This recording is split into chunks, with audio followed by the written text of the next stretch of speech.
예, 제가 이제 석 달 만에 이제 수요 예배를 드립니다.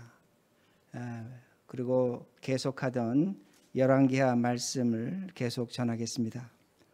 오늘 말씀의 제목은 역사와 하나님이 됩니다. 역사와 하나님이 됩니다. 이 제목을 제가 좀 더 세분한다면 우리의 역사와 성부 하나님 그리고 성자 하나님, 이렇게 제가 말씀을 드릴 수가 있습니다. 여러분 아마 잘 공부하셨을 줄로 믿는데 성경에는 역사서가 있습니다. 구약 성경에 역사서가 있습니다. 구약 역사서는 여러분이 잘 아시는 것처럼 여호수아, 사사기, 룻기, 사무엘상하, 열왕기상하, 역대상하, 에스라, 느헤미야, 에스더가 됩니다. 모두 우리가 갖고 있는 책으로는 12권의 책이 됩니다. 그 역사를 아주 제가 간략하게 설명드린다면 이스라엘 백성들이 애굽에서 출애굽해서 가나안에 들어가서 사사시대를 지나가게 됩니다. 사사시대를 지나가면서 그들이 사무엘 선지자 시대를 지나가고 사무엘 이후에 다윗 왕국이 나오고 그리고 솔로몬 왕국이 나오고 솔로몬 왕국 이후에 그 나라가 남북으로, 남쪽은 유대, 북쪽은 이스라엘로 나라가 나누어집니다. 그리고 오늘 본문에 나오는 것처럼 아수르에 의해서 북이스라엘 멸망당하고 바빌론에 의해서 남쪽 유대가 멸망당하게 됩니다. 그리고 남쪽 유대 백성들이 그 바빌론 포로로 끌려가고 그들이 돌아오고 성을 세우는 것으로 구약의 역사서는 끝이 나게 됩니다. 이것이 구약의 역사서가 됩니다. 신약에도 역사서가 있습니다.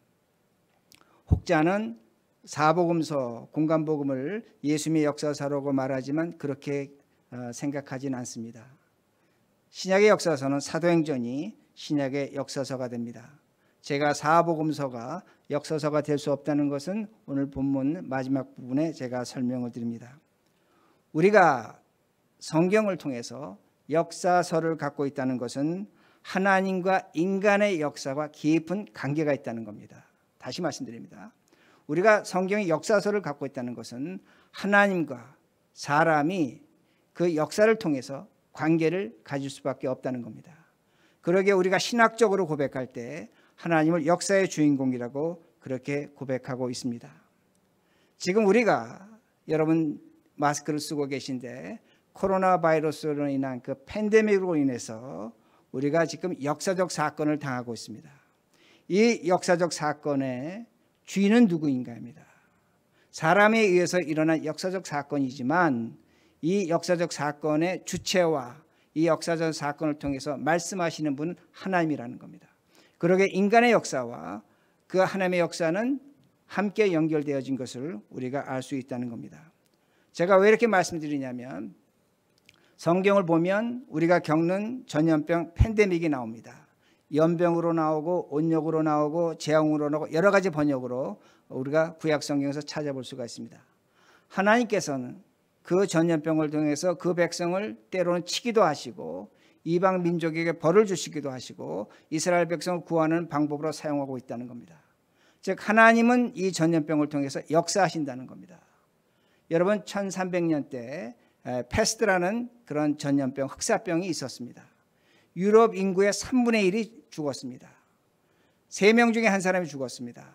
3명 중에 한 사람이 죽다 보니까 어떤 일이 일어났냐면 노동자 계급, 농민 계급이 사라졌습니다.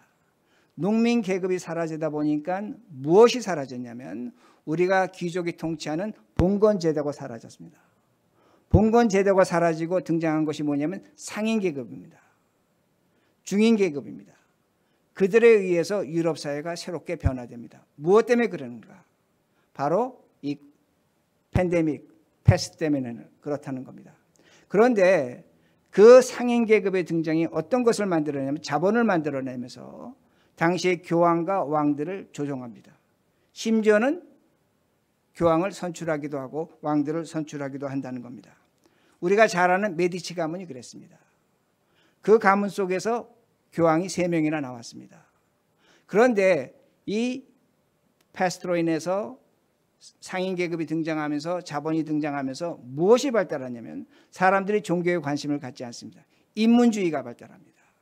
그런데 인문주의가 발달하면서 무엇이 나오냐면 종교개혁이 나온다는 겁니다. 여러분, 종교개혁자들은 인문주의 학자들입니다. 즉 하나님이 종교, 그 구교에서 신교로 만드시는데 그 사용하는 방법이 무엇이었냐? 패스트라는 것을 우리가 역사적 순서에 따라 결과에 따라서 볼 수 있다는 겁니다. 그런데 그것으로 끝나는 것이 아닙니다. 그 자본이 민주주의와 자본주의의 시초가 됩니다.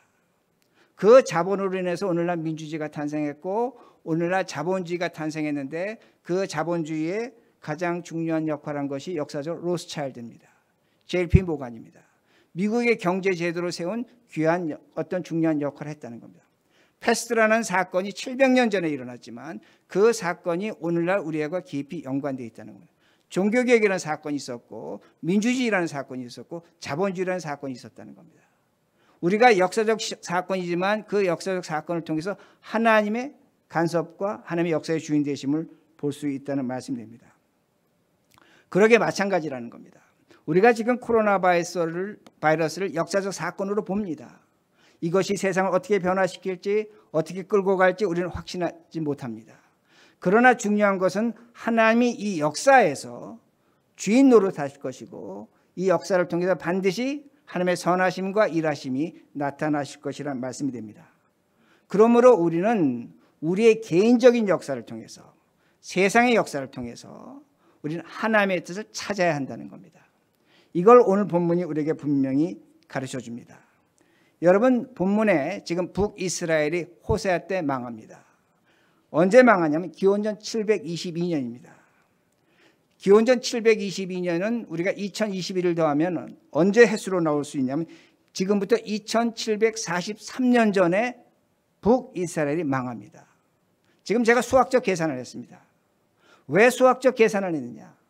이게 역사적 사건이라는 겁니다. 여러분, 북이스라엘이 호세아 왕 때 망한 것은 역사적 사건이라는 말씀이 됩니다. 그리고 오늘 성경 본문에 후반부에 가면 남쪽 유대가 망한 것도 나옵니다. 지금부터 기원전 587년입니다. 여기다 2021년을 더하면 2608년에 망했습니다. 즉 북쪽 이스라엘과 남쪽 유대가 망했는데 그 횟수의 차이가 학자마다 다르지만 120년에서 135년이 됩니다. 그러나 중요한 건 뭐냐면 이것이 역사적 사건이라는 겁니다. 그러므로 성경에 있는 역사적 사건은 신화가 아닙니다. 하나님이 일방적으로 말씀하시는 것이 아닙니다.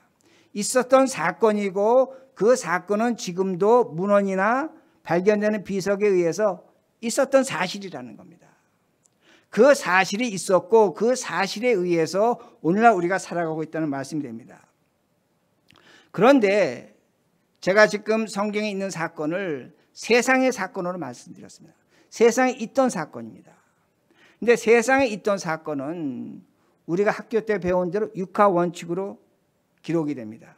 언제 어디서 누가 어떻게 왜 무엇으로 기록이 됩니다. 그런데 이 육하 원칙을 제가 여러분에게 여러 차례 설명드렸지만 한마디로 우리가 정리할 수 있습니다. 원인과 결과의 법칙으로 세상의 역사가 이루어졌고 성경도 원인과 결과의 법칙에 따른 그 내용을 그대로 차용해서 성경으로 기록했다는 겁니다. 이게 굉장히 중요한 겁니다. 왜 중요하냐면 하나님이 현재 우리가 당하는 역사 속에서 역사하신 하나님이라는 겁니다.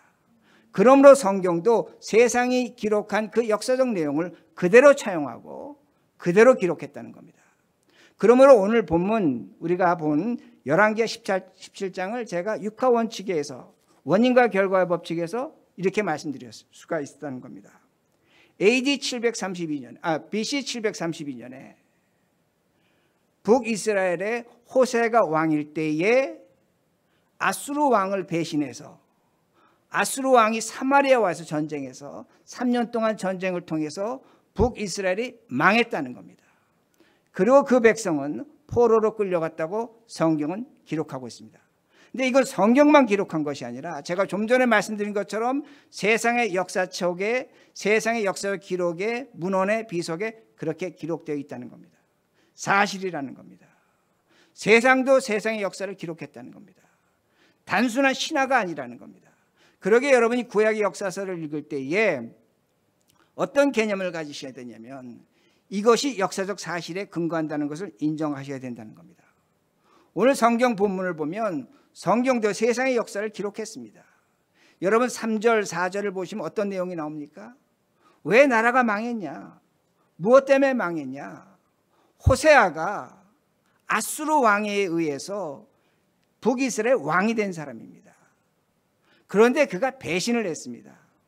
어떤 배신을 했냐면 유대의 힘을 얻어서 유대가 애굽의 힘을 얻어서 그 애굽의 힘을 빌려서 아수르를 반역한 겁니다. 조공을 바쳐야 될 걸 바치지 않은 겁니다. 그러게 전쟁이 일어난 겁니다. 이건 뭡니까? 인간관계입니다. 정치적 관계입니다. 사회적 관계입니다. 문화적 관계입니다. 그것으로 인해서 전쟁이 일어나는 것을 분명히 가르쳐 줍니다. 그런데 중요한 건 이겁니다. 우리가 역사적 시각을 갖고 세상의 시각으로 역사를 보는 건 중요한데 성경은 이것을 기록한 이유가 또 한 가지 있는데 그건 뭐냐? 하나님과 인간의 관계에 의해서 역사가 어떻게 전개되는가를 성경은 가르쳐주고 있다는 겁니다. 다시 말씀드립니다. 역사적 사건이지만 실제 일어난 사건이지만 하나님과 관계가 어떻게 잘못됐을 때에 이 역사가 어떻게 전개되는가를 성경은 오늘도 우리에게 보여준다는 겁니다. 그런데 오늘 제가 먼저 말씀드리는 건 구약의 하나님입니다. 제가 구약의 하나님을 굳이 표현한다면 성부 하나님으로 그렇게 표현합니다. 제가 왜 그러냐면 신약의 하나님을 성자 하나님 예수 그리스도를 역사적으로 설명해야 되기 때문입니다. 그러기에 하나님을 이렇게 구분하는 겁니다. 그러기에 오늘 본문을 여러분 성경 펴시기 바랍니다. 성경을 보시면 성부 하나님 역사, 즉 구약의 하나님은 원인과 결과의 법칙에 따라 역사를 기록하셨습니다. 이거 굉장히 중요한 겁니다. 그러기에 먼저 7절을 보시기 바랍니다. 7절 제가 읽습니다. 이 일은 이스라엘 자손이 자기를 애굽 땅에 인도하여 내사 애굽의 왕 바로의 손에서 벗어나게 하신 그 하나님 여호와께 죄를 범하고 또 다른 신들을 경외하며. 자, 왜 이스라엘 백성이 망했는가? 그 가장 근본 원인은 뭐냐? 뭐라고 성경을 가르쳐 주냐면 출애굽을 시키신 하나님의 구원의 은혜를 잊었다는 겁니다. 이 말씀은 어떤 의미가 되면 유월절 제사를 드리지 않았다는 겁니다. 하나님께 예배를 드리지 않았다는 겁니다. 하나님께 올바른 제사를 드리지 않았다는 겁니다. 이것이 이 백성이 역사적으로 망한 이유라고 먼저 정의하고 있습니다. 예배를 제대로 드리지 않았을 때 그럼 사람들은 무엇을 하는가? 그 결과로 나타나는 것이 무엇인가? 각종 우상을 숭배합니다. 그것이 9절에서 11절입니다. 9절에서 11절. 이스라엘 자손이 점처로 불의를 행하여 그 하나님 여호와를 배역하여 모든 성읍의 망대로부터 견고한 성에 이르도록 산당을 세우고 모든 산 위에와 모든 푸른 나무 아래와 목상과 아세라상을 세우고 또 여호와께서 그들 앞에서 물리친 이방 사람같이 그 곧 모든 산당에서 분향하며 또 악을 행하여 여호와를 경노하게 하였으며. 여호와를 경노하게 했는데 어떤 우상을 섬겼냐고 지금 성경은 기록하고 있냐면 산당 제사를 했다는 겁니다. 그리고 푸른 나무 아래서 목상 즉 바알상과 아세랑을 세웠다고 말씀합니다. 우상을 섬겼다는 겁니다. 그럼 우상을 섬긴 이유가 뭐냐? 그 전에 뭐라고 말씀드렸습니까? 원인이 하나님께 제사 드리지 않은 겁니다. 유월절을 잊어버린 겁니다. 그 결과 우상을 섬기는 겁니다. 그런데 제가 산당 제사는 여러 차례 설명드렸습니다. 그러게 제가 다시 반복하지 않지만 간단하게 말씀드리면 산당 제사는 예루살렘 성전, 예루살렘 제사의 축소판입니다. 모형이 축소판입니다. 즉 하나님께서 우리에게 번영과 복을 주신 하나님으로 제사 드리는 것이 산당 제사가 됩니다. 그리고 바알과 아세라도 마찬가지입니다. 이건 농사의 신입니다. 번영의 신입니다. 건강의 신입니다. 축복의 신입니다. 그러니까 지금 우상을 섬기는데 어떤 우상으로 섬기냐면 하나님께서 우상이 잘 되게 해달라는 겁니다. 여러분 제가 우상이라는 단어 쓰고 하나님이라는 단어를 쓰는데 당시에 이스라엘 사람들은 아세라와 바알과 산당에서 해서 하나님 이름 불렀습니다. 여러분 아세라를 섬겼다고 하지만 그 아세라를 이스라엘 백성들 하나님으로 착각하며 부른 겁니다. 그러니까 하나님이 우리에게 추수도 잘 되게 해주시고 건강도 주시고 번영케 하신다는 그 하나님으로 만들어버렸다는 겁니다. 하나님을 우상으로 만들었다는 겁니다. 여러분, 하나님은 우리에게 번성하게 할 수 있게 하나님이 우리를 번성하게 하셔야 한다고 하면 하나님 우상이 됩니다. 다시 말씀드립니다.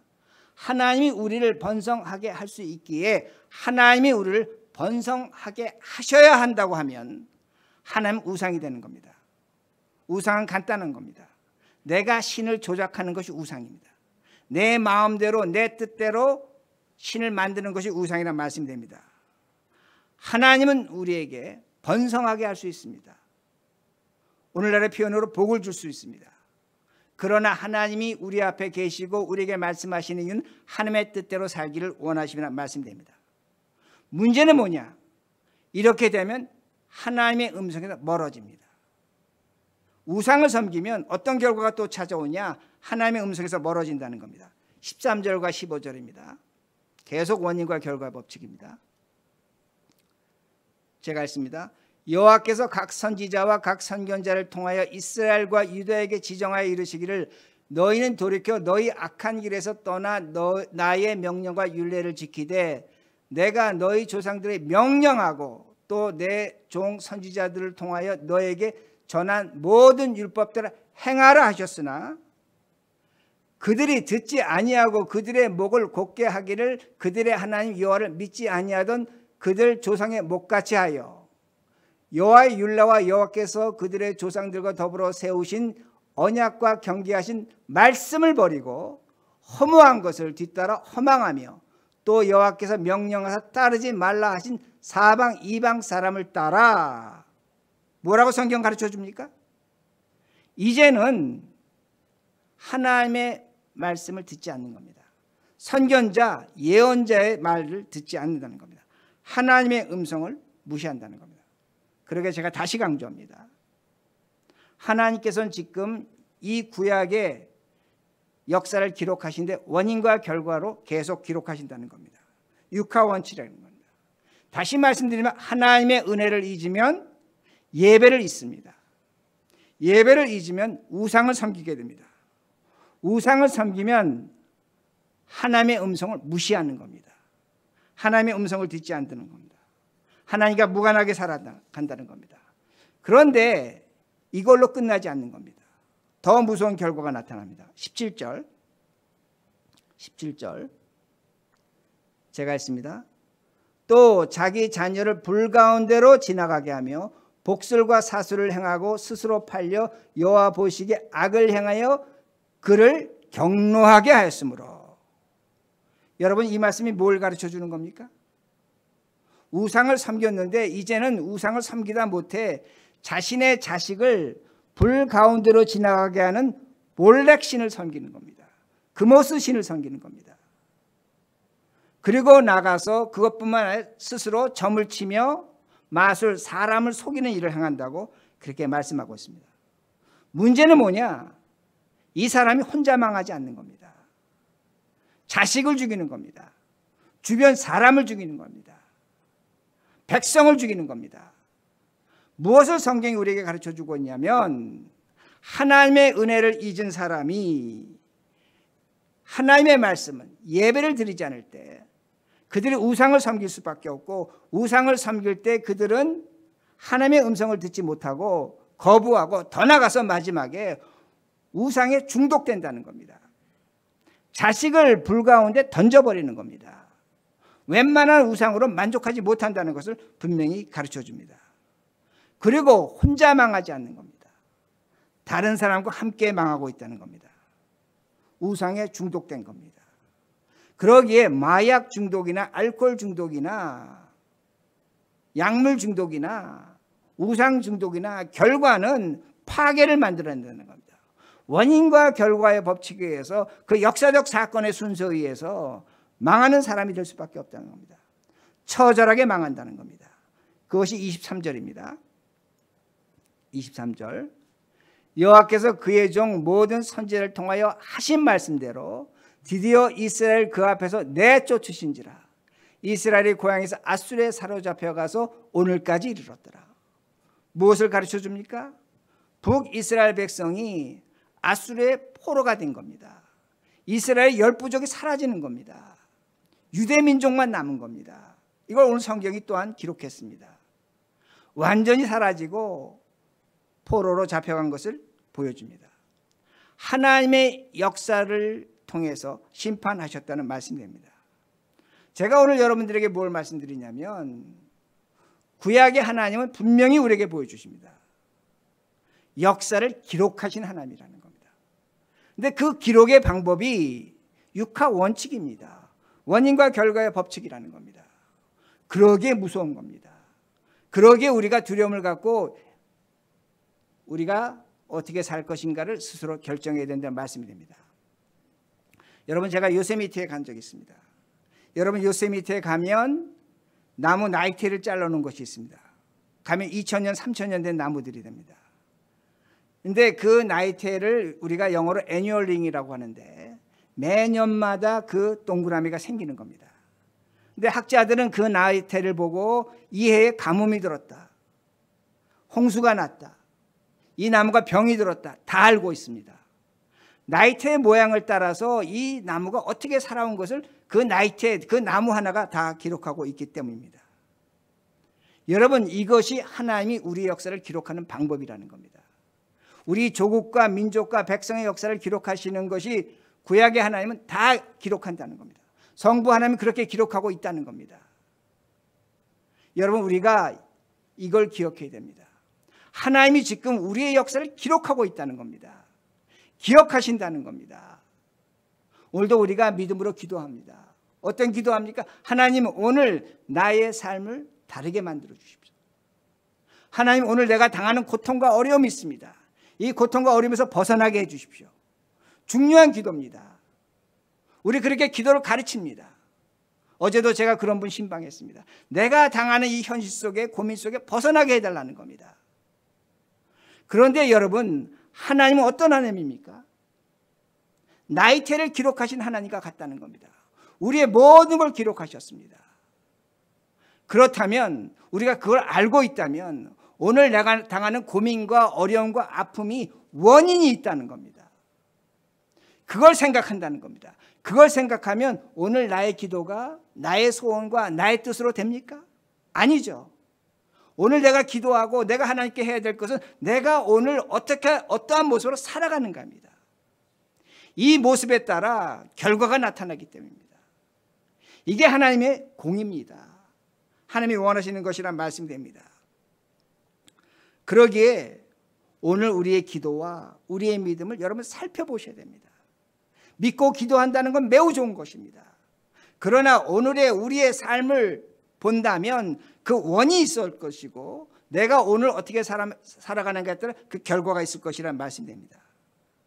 오늘의 삶이 우리의 미래를 결정합니다. 이게 역사라는 겁니다. 그러기에 우리가 어떠한 믿음으로 어떠한 태도로 살아갈 것인가를 스스로 결정할 수밖에 없다는 겁니다. 이게 오늘 성경 본문에도 나옵니다. 여러분, 이스라엘이 망할 때 왕이 누구라고 했습니까? 호세아입니다. 근데 2절입니다. 2절 여러분 한번 보시기 바랍니다. 왜 이게 중요한가? 제가 읽습니다. 2절. 여호와께서 보시기에 악을 행하였으나 다만 그전 이스라엘 여러 왕들과 같이 하지는 아니하였더라. 왜 성경이 이렇게 기록했습니까? 여러분, 우리가 열왕기 상하를 공부했지만 특히 열왕기 하를 공부할 때 북이스라엘 왕들은 누구의 길을 쫓았다고 말씀합니까? 여로보암의 길을 쫓았다고 말씀합니다. 우상 숭배하는데 모두가 열심을 냈습니다. 그런데 나라가 망할 때 왕 호세아는 우상을 숭배하지 않았다는 겁니다. 그 길을 쫓아가지 않았다는 겁니다. 그런데 망합니다. 여러분, 억울하지 않습니까? 여러분, 어떤 성경학자들은 이 호세를 어떻게 얘기하냐면 호세아는 북쪽 이스라엘 백성들이 베델과 단에 있는 황금 송아지 섬기지 않게 하기 위해서 남쪽 유대 국경을 열었다고 그렇게 말합니다. 예루살렘 성전에 가서 제사를 드리라고 허락한 것이 호세아라고 얘기합니다. 대부분의 왕들은 북이스라엘 백성들이 국경을 넘어 남쪽 예루살렘 성전 가서 제사 드리는 걸 막았습니다. 여로보암이 그렇게 했습니다. 대부분의 왕이 그렇게 했습니다. 그러나 일부 성경학자들은 호세아는 그러지 않았다는 겁니다. 국경의 문을 열어서 하나님께 제사 드릴 수 있도록 허락했다는 겁니다. 그런데 하나님이 심판하십니다. 여러분, 호세아는 우상 섬겼다고 말씀하지 않습니다. 그런데 왜 호세아 때 나라가 망하고 왜 호세가 그런 불명예를 짊어져야 하는가 합니다. 다른 것이 아닙니다. 나이테입니다. 기록이 있다는 겁니다. 그 이스라엘 백성의 기록을 보시고 하나님께서 참을 만큼 참으셨지만 이제는 안 된다는 겁니다. 그 나이테를 보시고 그 기록을 보시고 호세아 때 하나님이 심판하실 수밖에 없다는 겁니다. 하나님은 사랑의 하나님입니다. 그러나 공의의 하나님이라는 겁니다.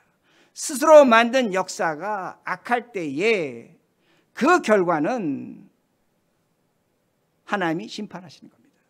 사람이 책임질 수밖에 없다는 겁니다. 그러게 우리가 이 구약을 통해서 역사의식을 가져야 됩니다. 여러분의 삶을 보면 여러분 지금 몸을 갖고 있는데 여러분 뼈마디 하나 수출해서 보면 여러분의 건강 상태 다 나옵니다. 다 나옵니다. 여러분의 어떤 신체 일부분 피부 조직 하나 검사해 보면 여러분이 어떤 질병에 걸린지 다 나옵니다. 마찬가지입니다. 오늘 우리가 이런 기록을 하고 있는 겁니다. 짧은 시간이지만 하나님의 역사 속에 기록되고 있다는 겁니다. 그러기에 우리가 이런 역사의식을 갖는다면, 구약의 하나님의 역사의식을 갖는다면 내가 하는 말 한마디, 내가 하는 행동이 시간과 공간 속에 사라지는 것이 아닙니다. 하나님 역사 속에 다 기록되고 있다는 겁니다. 이것이 구약에 나타난 하나님의 역사관입니다. 이것을 우리가 버려서도 안 되고 우리가 기억해야 됩니다. 하나님은 우리를 이렇게 기록하고 계신다는 겁니다. 그런데 우리에게 또 하나의 역사가 있습니다. 그것은 성자 하나님 예수 그리스도의 역사라는 말씀이 됩니다. 제가 예수 그리스도라고 했습니다. 여러분, 예수의 역사는 우리가 알지 못합니다. 그리스도의 역사는 알고 있습니다. 그러기에 제가 사복음서가 엄밀한 의미에서 예수 그리스도의 역사가 될 수 없다고 말씀드린 겁니다. 여러분, 예수님의 역사는 성경을 보면 동정녀 마리아를 통해서 나시고 어렸을 때 기록이 있고 그리고 없습니다. 30년이란 공간이 있는 겁니다. 예수님의 나이를 우리가 33세로 본다면 30년의 공간이 있는 겁니다. 그리고 3년의 공생애만 있다는 겁니다. 만약에 예수님께서 어디 직장을 구하시려고 이력서를 썼는데 예수님의 이력서를 보면 어떻게 나오냐면 나는 동정녀 마리아에게 태어났습니다. 7살 때 12살 때 성전에 갔습니다. 그리고 없습니다. 그리고 30년에 뚝 떨어졌다가 요단강에 세례 받으시고 하나님의 사역을 시작하신 거로 그렇게 나타난다는 겁니다. 예수님은 인간 역사가 없습니다. 그래서 참 이상합니다. 무엇이 이상하냐면 예수님의 제자들은 유대인입니다. 유대인들은 철저한 유일신 사상을 가진 사람들이 됩니다. 그런데 그 유대인들, 그 예수님의 제자들이 예수님을 하나님이라고 합니다. 어떻게 사람이 사람으로 역사에 기록도 없는데 하나님이라고 얘기하는 겁니다. 여러분, 사도 바울이 있습니다. 사도 바울은 예수를 만난 적이 없는 역사적 인물입니다. 근데 그 사도 바울은 예수를 뭐라고 하냐면 죄를 용서하는 하나님만이 용서하십니다. 근데 저 어린 양, 저 예수 그리스도가 우리의 죄를 위하여 십자가에 죽으신 하나님의 아들 하나님이라고 말합니다. 너무나 놀라운 사건입니다. 어떻게 인간의 역사의 기록도 제대로 갖지 못한 사람을 하나님이라고 얘기할 수 있는가? 제자들과 사도 바울이. 제가 좀 전에 말씀드린 것처럼 그들은 유대인입니다. 철저한 유일신 사상자들입니다. 그 생각을 버린 겁니다. 어떻게 버렸냐? 무엇 때문에 버렸냐? 신약 성경에 나타나는 예수 그리스도의 십자가의 죽음과 부활을 역사적 사건으로 받아들인 겁니다. 다시 말씀드립니다. 너무나 중요합니다. 오늘도 우리가 예수를 믿지만 예수 그리스도가 십자가에 죽고 부활하심을 역사적 사건으로 받아들였다는 겁니다. 있는 사건으로 받아들였다는 겁니다. 믿지 않았다는 겁니다. 사건으로 받아들인 겁니다. 30년의 공생애가 있음에도 불구하고 이 사건을 역사적 사건으로 받아들인 겁니다. 제가 왜 이렇게 자신 있게 말씀드리냐면 제자들과 바울의 삶을 보시라는 겁니다. 그걸 역사적 사건으로 받아들였기에 그들의 고난과 죽음과 시련이 왔을 때에 그들은 그 고난과 죽음과 시련을 싸웠습니다. 그 부활을 믿었습니다. 그러기에 바울은 뭐라고 얘기합니까? 내가 지금 고난당하고 시련당하지만 하나님께서 나를 새롭게 부활시킬 것이라는 겁니다. 새로운 사람 만들 것이라는 겁니다. 물론 내가 죽어서 부활하겠지만 이 고난의 역사와 죽음의 역사와 부활의 역사가 사실이기 때문에 나는 그것을 사실로 믿고 산다는 겁니다. 그럴 때 그 유일신 신자들이, 유대교 신자들이 예수를 하나님으로 믿는 것입니다. 오늘 제가 여러분에게 질문합니다. 예수 그리스도의 십자가의 죽음과 부활의 사건이 여러분들에게 역사적 사건인가입니다. 성경이 가르쳐준 사건으로만 받아들이시면 안 된다는 겁니다. 정말로 나에게 일어난, 우리에게 일어난 실질적 사건이란 말씀됩니다. 그러기에 그리스도의 부활이 중요한 겁니다. 그러기에 그리스도의 십자가의 고난과 죽음이 너무나 중요한 겁니다. 사복음서에 그 있는 내용을 역사적 사건으로 받아들여야 된다는 겁니다. 그럴 때 우리는 새로운 역사가 나타나는 겁니다. 어떤 역사가 나타나냐면 여러분 우리가 상식적으로 알고 있습니다. 인류 역사를 구분합니다. BC와 AD로 구분합니다. BC는 뭐냐? Before Christ. 구약의 역사의 하나님의 시간입니다. 제가 좀 전에 말씀드린 것처럼 구약의 역사의 하나님은 기록하신 하나님입니다. 그 기록은 우리의 죄를, 우리의 일생을 나이테로 기록해 놓은 겁니다. 그러나 그 예수 그리스도가 오심으로 AD가 있습니다. 아노 도미니온. 주님의 해, 하나님의 시간이 시작된 겁니다. 그 기록된 것을 예수 그리스도가 십자가에 죽고 부활하심으로 말미암아 그 기록을 무효화시켰습니다. 우리를 구원하셨다는 겁니다. 누구를? 예수를 그리스도로 믿는 자에게, 예수를 그리스도로 역사적으로 믿는 자들에게 하나님은 묻지 않는다는 겁니다. 그 기록을 말씀하셨다고 성경은 기록하고 있습니다. 그러기에 역사가 AD와 BC로 구분되는 겁니다. 우리에게 역사적 시간을 쉽게 계산하라고 구분해 준 것이 아닙니다. 제가 아까 이스라엘이 망할 때와 유대가 망할 때 계산할 때 2021년 거리면서 버벅거렸습니다. 산수를 해야 됐습니다. 그러나 우리에게는 AD와 BC가 있는 겁니다. 그리스도 위에서 역사적 사건이 달라지고 구분되는 사건이 우리에게 있다는 말씀입니다. 그러기에 성자 하나님 예수 그리스도가 역사의 주인공입니다. 성부 하나님이 역사의 주인공처럼, 창조하신 하나님의 주인공처럼 성자 하나님 예수 그리스도 오늘날 역사의 주인공이라는 겁니다. 그 증거가 뭐냐? 한 가지가 있습니다. 예수님이 오신 후에 이 땅에 악의 역사가 있었습니다. 그러나 그 악의 역사는 결코 오래가지 못했습니다. 여러분, 로마가 기독교를 박해했지만 그 로마가 기독교에서 정복당합니다. 우리가 역사적 사건으로 히틀러가 유대인 600만을 죽이고 수천만을 죽였습니다. 그럼에도 불구하고 그는 사라졌습니다. 러시아의 스탈린이 자국민 2천만을 죽였습니다. 그것도 결국 오래가지 못했다는 겁니다. 무엇을 가르쳐 주는 겁니까? 세상은 악의 역사가 지배하는 것 같지만 그리스도께서 선의 역사가, 승리의 역사가 우리 삶 가운데 있다는 것을 분명히 가르쳐 줍니다. 문제는 뭐냐? 오늘 많은 신자들이, 많은 크리스찬들이 자신의 나르시즘에 빠져갖고 자신의 역사만을 들여다봅니다. 나의 역사는 이렇게 불행하고, 나의 역사는 이렇게 행복하고, 나의 역사는 이렇게 실패와 성공만 들여다봅니다. 이건 올바른 역사관이 아닙니다. 우리가 세상의 역사를 공부해야 됩니다. 세상의 역사를 공부하면 세상의 역사의 주인공이 하나님 되심을 고백할 수밖에 없다는 겁니다. 그리고 우리가 다시 한번 성경을 통해서 바라보면 이 하나님의 역사는 성부 하나님과 성자 하나님, 성령 하나님의 역사라는 것을 분명하게 알 수 있다는 겁니다. 하나님은 역사를 기록하십니다. 오늘도 성부 하나님, 구약의 하나님, 살아계신 하나님 역사를 기록하십니다. 그럼에도 불구하고 예수 그리스도를 십자가의 죽음과 부활을 역사적으로 믿는 사람들 앞에서는 그 역사가 말소되고 있습니다. 이것이 하나님의 구원과 은혜라는 것을 기억하셔야 됩니다. 그러기 오늘 말씀을 통해서 우리가 세상의 역사를 바라보면서 이 코로나 바이러스 팬데믹에서 하나님이 누구이시고 우리의 역사가 무엇이고 우리가 어떻게 살아야 될 것인가를 새롭게 결정하시고 여러분의 역사를 새롭게 써나가시는 우리 모두가 되기를 간절히 바랍니다.